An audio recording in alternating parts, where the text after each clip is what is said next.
शेख इजाज साहब से पूछेंगे कि पीसीबी में जो तब्दीलियों की हवा चली है ये कहां जाकर रुकेगी, इस पर हम इनसे बात करते हैं। जनाब शेख इजाज साहब, बहुत शुक्रिया मियां अकबर साहब। सबसे पहले बात तो ये है कि जैसे नजम सेठी साहब का पुराना दौर था, रमीज राजा साहब और इसी तरह से कहा अशरफ साहब, उन्होंने जो भी बहसीत चेयरमैन पाकिस्तान क्रिकेट बोर्ड आया, उन्होंने कई भर्तियां की, कोई अपनी मर्जी से, कोई किसी के कहने पे।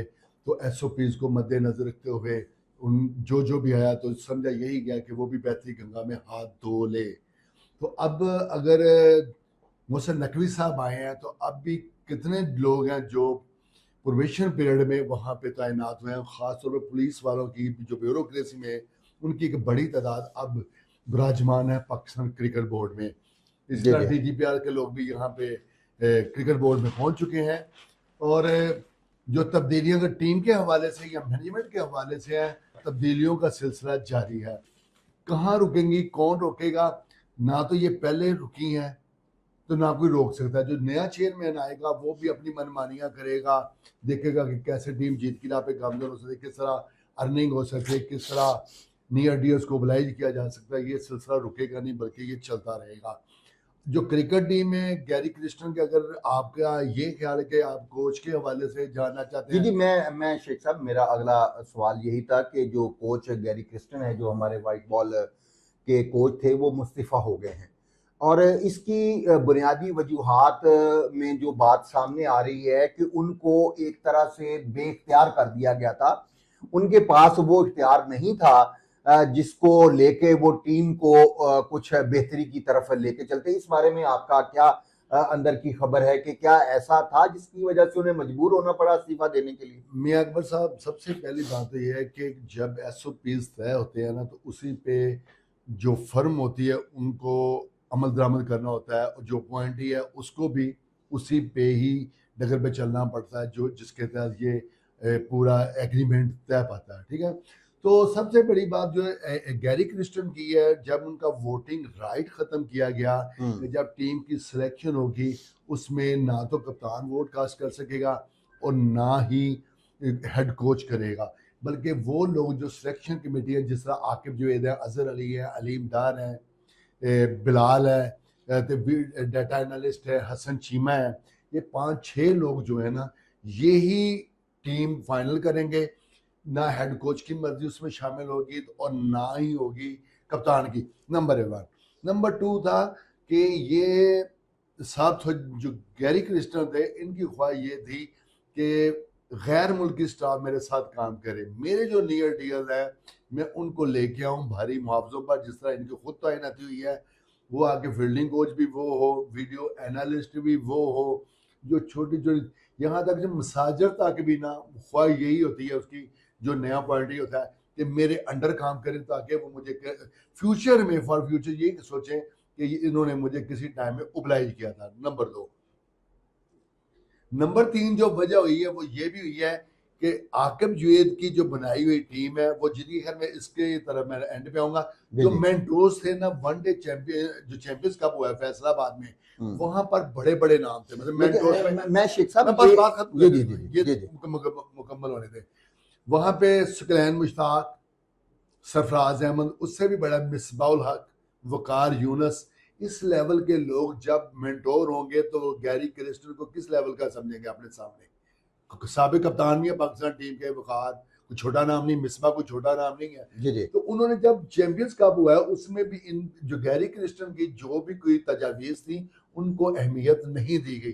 फिर सेंट्रल कॉन्ट्रैक्ट का ऐलान हुआ, 25 खिलाड़ियों के नामों का ऐलान हुआ, उसमें भी इनपुट नहीं ली गई, ना उनसे मशवरा किया गया है, बल्कि क्रिकेट बोर्ड का जो डोमेन है, जिस तरह मोहसिन नकवी साहब ने बेहतर समझा, ज्यादा बेहतर समझा, वैसे ही उन्होंने कर लिया। अगर उन्होंने नहीं किया, आपने एग्रीमेंट किया, तो आप इस पे क्यों इतने परेशान हो गए कि आपको मैं रसायन दे दूं?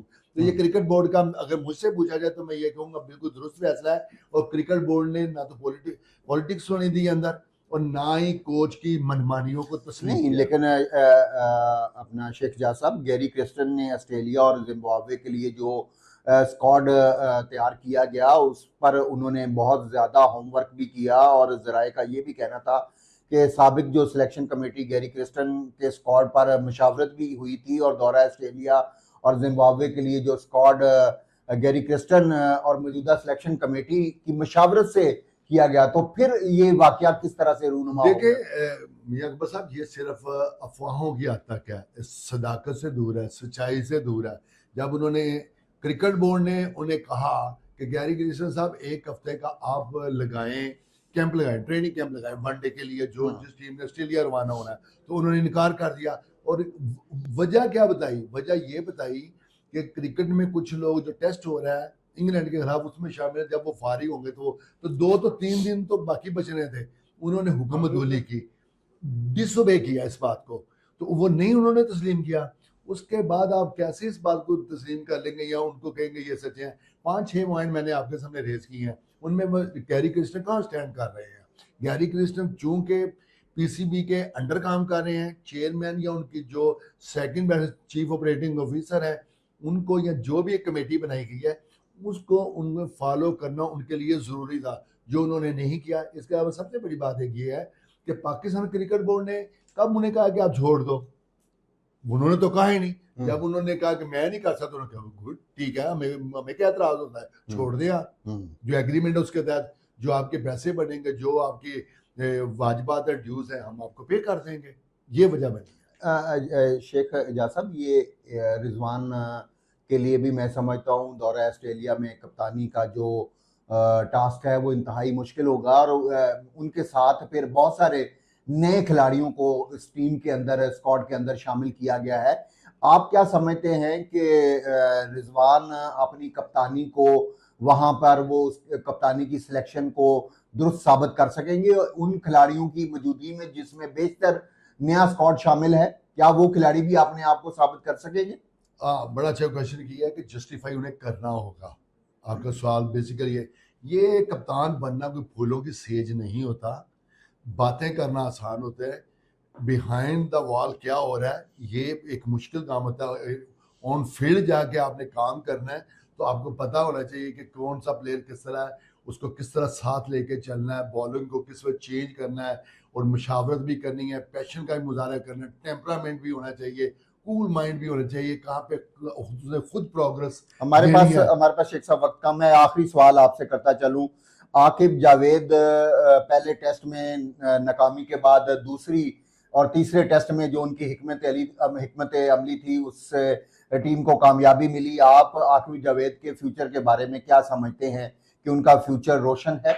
आकिब जावेद एक मूडी आदमी है, लेकिन अगर कोई काम में मुदाखलत नहीं करेगा तो उसका फ्यूचर ब्राइट है। वो मुदाखलत बिल्कुल बर्दाश्त नहीं करते। आपने देखा कि PSL के वो जो पहले 4 इवेंट थे वहाँ पे लाहौर कलंदर को नाकामी का सामना करना पड़ा। फिर जो लास्ट वाले जो 4 थे उसमें उन्होंने 2 इवेंट जीते इनकी कोचिंग में, और 2 के उन्होंने सेमीफाइनल्स खेले।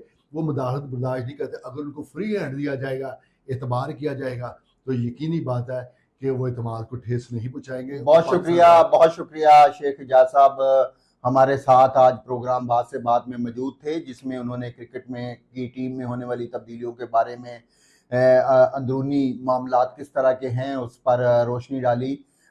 मैं आपसे इस प्रोग्राम में अब तक के लिए इजाज़त चाहूँगा।